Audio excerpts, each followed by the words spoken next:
तो चलिए शुरू करते हैं। क्या कि जो DIS है, जैसा कि आप थंबनेल में देख रहे हैं कि DIS का किस लेवल के बाद खतरा बढ़ जाएगा, है ना? वो क्या लेवल होगा, इसको जब हम समझने की कोशिश करेंगे तब आपको इसके बारे में क्लियर होगा। तो सबसे पहले कि FIS ने जब सेलिंग किया था अक्टूबर 2024 में 1,14,000, तो DIS ने उसी जगह खरीदारी भी किया था।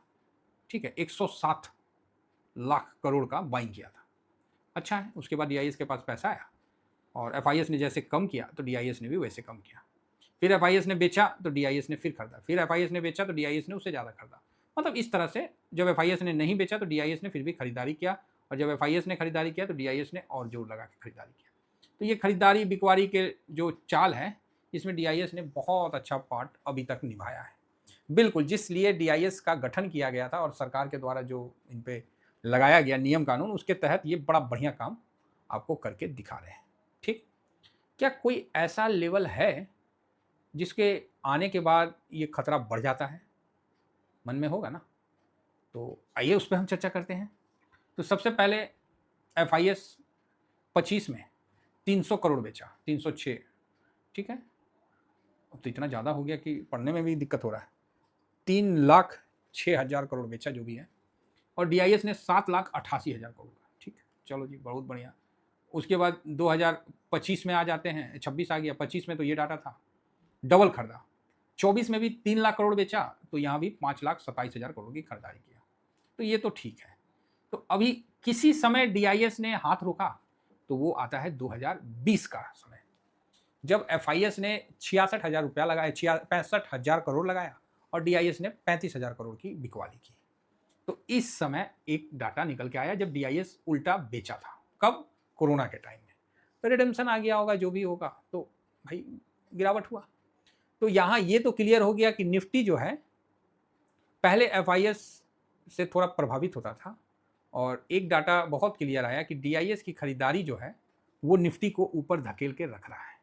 FIS यहाँ भी बेचा, यहाँ भी बेचा, यहाँ भी बेचा, और ठीक है, थोड़ा सा करेक्शन हो जाना एक अलग बात है कि निफ्टी यहाँ से आया, ऐसे हो गया, फिर वो ऐसे चढ़ा, फिर ऐसे चढ़ा, फिर ऐसे, तो अभी भी बिकवाली में गिरावट साफ दिख रहा है।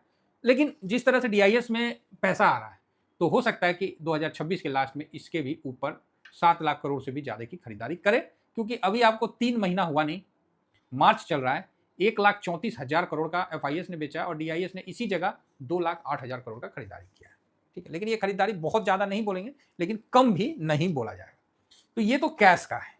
ठीक है, लेकिन 2020 में जब DIS ने यहाँ बिकवाली किया था, तो उस समय एक इंडेक्स फ्यूचर, जो मैं डेली आप लोगों को दिखाता हूँ, जो नहीं ऐसे करके FIS DIS इस तरह का दिखाता हूँ, तो इस दौरान जब 2020 की गिरावट हुई थी ना, उस समय DIS का भी पोजीशन ना 6% के आसपास आ गया था, लॉन्ग पोजीशन।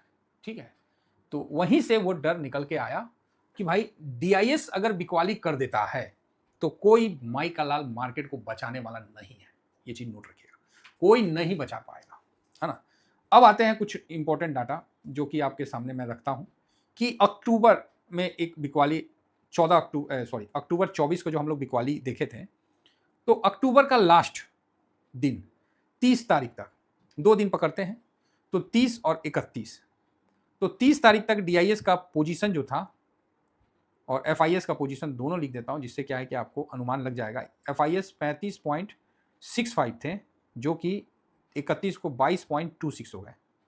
ठीक है, और यहाँ क्लोजिंग हो गया FIS। DIS 30 और 31, तो 30 को DIS 43.48 थे, और 31 को 44.82 हो गए इस लेवल में, है ना? तो एक सही डाटा रहा, चलो जी, बढ़िया रहा। तो यहाँ तो हम लोग का कॉन्फिडेंस रहा कि भाई ये गिरावट जो है वो बड़ी गिरावट नहीं होगी। बड़ी गिरावट मतलब निफ्टी का क्रैश। निफ्टी का क्रैश जब भी बोले, क्रैश वर्ड जब भी आए ना, तो समझिए कि 20% के बाद आप इंडेक्स का क्रैश बोल सकते हैं, उसके पहले नहीं। 20% जब तक इंडेक्स नहीं टूटा तब तक आप क्रैश वर्ड को यूज नहीं करना चाहिए, क्योंकि वो गलत है। अगेन 20% के बाद ही क्रैश बोला जाता है। अगेन जनवरी 2025, इसमें भी हम 30 और 31 का डाटा लेते हैं, क्योंकि 29 को 24 था और 30 को 11.11 हो गया। यहाँ जो है 29 जनवरी को आपको ये 24.83 था। इसका इंडेक्स फ्यूचर का बता रहा हूँ, और 31 को 30 को भी कम हो गया था, 30 को ये 11.11 हो गया और 31 को ये 11.87 हो गया। तो यहाँ अगेन डाउन। DIS इस जगह क्या पोजीशन में था, तो 30 तारीख को DIS 57.99 और 55.98। तो ये दो डेटा आया, ये दो डाटा आया और इसमें हम लोग संतुष्ट हैं कि भाई DIS 50 से ऊपर है तो मार्केट बड़ा गिरावट नहीं देगा। अगेन अभी के समय जो बिकवाली चल रही है मार्च में, यहाँ पर ही आपको भी पता है कि FIS आज है तारीख कितना, 22 मार्च, तो 20 मार्च तक का डाटा है ना। 22 तो संडे है ना, तो हम लिख देते हैं, नहीं तो बाद में लोग कंफ्यूज ना हो कभी बाद में वीडियो देखे। ये 20 मार्च का है ना। तो अभी जो बिकवाली हुई है उसमें 20 तारीख का जो पोजीशन है FIS का 14.36% का है। ये लॉन्ग पोजीशन के बारे में हम डिस्कस कर रहे हैं। शॉर्ट निकालना है तो 100 में माइनस कर दीजिए तो 85.64% शॉर्ट है ना। तो DIS का यहाँ लॉन्ग पोजीशन कितना है, तो DIS का लॉन्ग पोजीशन 76.81। तो यहाँ हम ये चीज़ समझ सकते हैं कि मार्केट बड़ी गिरावट नहीं देने वाला है। ठीक है, ये चीज़ आप क्लियर हुई है। सबसे पहले माइंडसेट में ये क्लियर हो, क्योंकि इंडेक्स फ्यूचर DIS का 76 है, अगर ये नीचे आता भी है तो फटाक से ऊपर हो जाएगा। अब हमको ध्यान ये रखना है कि DIS का पोजीशन अगर, रुकिए व्हाइट पेज ढूंढते हैं, ढूंढना कौन चीज़ है, यहाँ चले गए और ये मेरा ट्रेडर बाय स्टॉक मार्केट है और ये 1 है, ये ट्रेडर बाय स्टॉक मंच का, दोनों में किसी में वीडियो आते रहता है तो दोनों सब्सक्राइब कर लीजिए। यहाँ अब ध्यान देने वाली बात ये है, और मेरे लिए 16/3 को 26 को DIS का पोजीशन 83.15 था। मैं बिल्कुल कॉन्फिडेंस में था कि मार्केट नीचे नहीं जाएगा। फिर 17/3 को देखा तो DIS भाई साहब 79.33 हो गया। मैं बोला कि चलो थोड़ा हो जाता है। फिर 18 को देखा कि भाई साहब फिर 79 से वो 78.08 हो गया। फिर मन में थोड़ा डाउट हुआ कि भाई ये क्या कर रहा है। फिर 19 को देखा तो 19 को भी यस 17 को कितना था 81, माफ़ी चाहेंगे, ये जो है ना ये ऐसे, ये ऐसे, और यहाँ का जो है वो निकल के आएगा। 17 को था वो 81.70 है ना। 16 को था 83.1715, देन आपको 17 को हो गया 81.70, अगेन 18 को हो गया 79.33 और 19 को 78.08। 20 आया तो 20 को पोजीशन देखा तो 76.81 हो गया। इतना परसेंट लॉन्ग है। अब यहाँ पर ही डाउट आ रहा है कि DIS कम क्यों कर रहा है, कंटिन्यू कम कर रहा है, तो थोड़ा सा तो डाउट हो जाएगा ना। तो मतलब 7% 8% कम कर दिया, तो क्यों कम कर रहा है, क्या कारण है? तो कारण तो आप लोगों को सबको पता है क्या कारण है, और इसका कम करने के बाद ही मार्केट में थोड़ी गिरावट और गहराने लगी 16 तारीख के बाद। आप देखिए तो यहाँ पर ही थोड़ा सा मन मेरा अलर्ट हो गया। हालांकि इस दौरान FIS ने 2% की खरीदारी की है, 2-3% के बस। तो यहाँ क्या हमें डर लगना चाहिए? तो नहीं, डरने वाली बात नहीं है। तो डर कब लगना चाहिए? अगर DIS इसी तरह गिराते जाता है, इसी तरह डाउन होते जाता है इंडेक्स फ्यूचर में, तब हम लोग को थोड़ा अलर्ट होना चाहिए। बात समझ में आ रही है? अगर ये 76 हो गया, फिर वो 70 हो गया, फिर देखते देखते 60 आ गया, फिर देखते देखते 50 आ गया, मतलब 4-5 दिन में, तब फिर हम लोग को थोड़ा अलर्ट होना है। तो DIS को इग्नोर मत करिए। आने वाला टाइम में जो बुल ट्रेंड होगा ना, ये DIS ही निर्धारित करेंगे, FIS नहीं। अब धीरे धीरे जो पलड़ा है ना वो DIS की तरफ हावी होता हुआ जा रहा है, तो इसका विशेष ध्यान रखना है।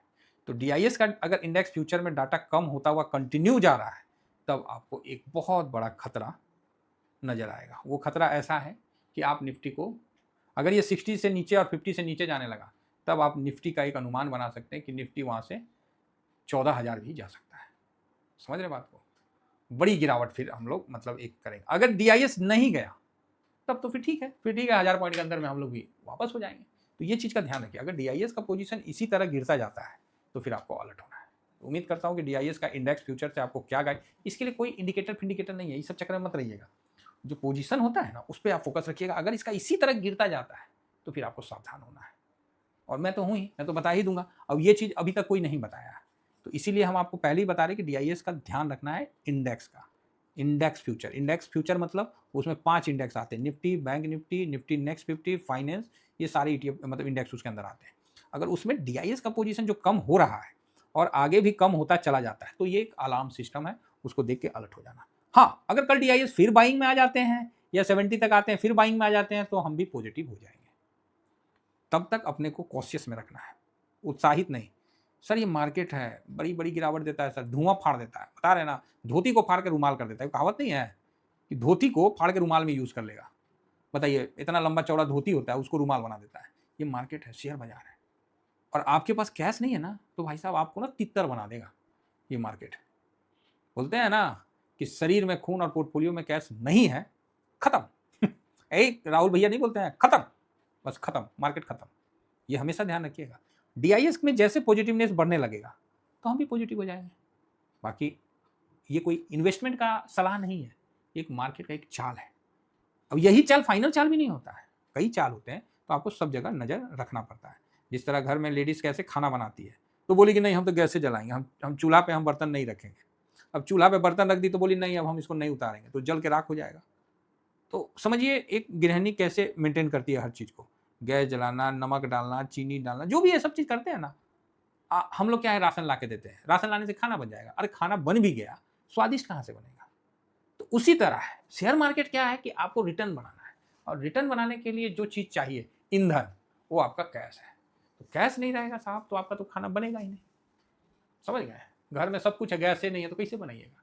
आदि मानव बन जाइएगा, 2 को पत्थर टकरा के फिर उसमें से आग निकालिएगा, क्या करिएगा? जो आज की स्थिति है, तो वही चीज़ हम बोल रहे हैं कि अगर मार्केट में आपके पास पोर्टफोलियो में कैश नहीं है तो खत्म, खेला खत्म, आप कौन चीज़ करिएगा?